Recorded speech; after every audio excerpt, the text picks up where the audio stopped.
আসসালামু আলাইকুম বন্ধুরা, চলো শুরু করি আজকের গল্প। এক ছিল বনের রাজা সিংহ। একদিন দুপুরে খাবার খেয়ে সে একটি গাছের নিচে ঘুমাচ্ছিল। হালকা নাক ডাকার শব্দ, ইঁদুর ছোটাছুটি করছিল আর খিলখিল করে হাসছিল।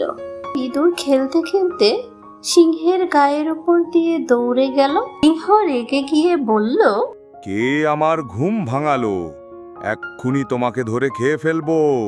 মহারাজ, আমাকে দয়া করে ছেড়ে দিন। আমি ছোট হলেও একদিন হয়তো আপনার উপকারে আসতে পারবো।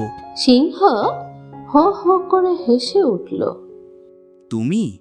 তুমি এত ছোট্ট ইঁদুর, আমার কি উপকার করবে? যাও, আজ তোমাকে ছেড়ে দিলাম।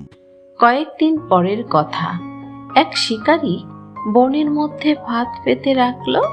সিংহ সেখানে ধরা পড়ে গেল। বাঁচাও, কেউ আমাকে বাঁচাও। সিংহের গর্জন শুনে ছোট্ট ইঁদুর ছুটে এলো। মহারাজ, ভয় পাবেন না, আমি আছি। ইঁদুর তার ধারালো দাঁত দিয়ে জাল কুটি কুটি করে কাটতে লাগলো। অবশেষে সিংহ মুক্ত হলো। ধন্যবাদ ছোট্ট বন্ধু। আজ বুঝলাম ছোট হলেও কাউকে কখনো অবহেলা করা উচিত নয়। বন্ধুরা, এই গল্প থেকে আমরা শিখলাম কাউকে ছোট ভেবে অবহেলা করা ঠিক নয়। ছোটরাও বড়দের কাজে আসতে পারে।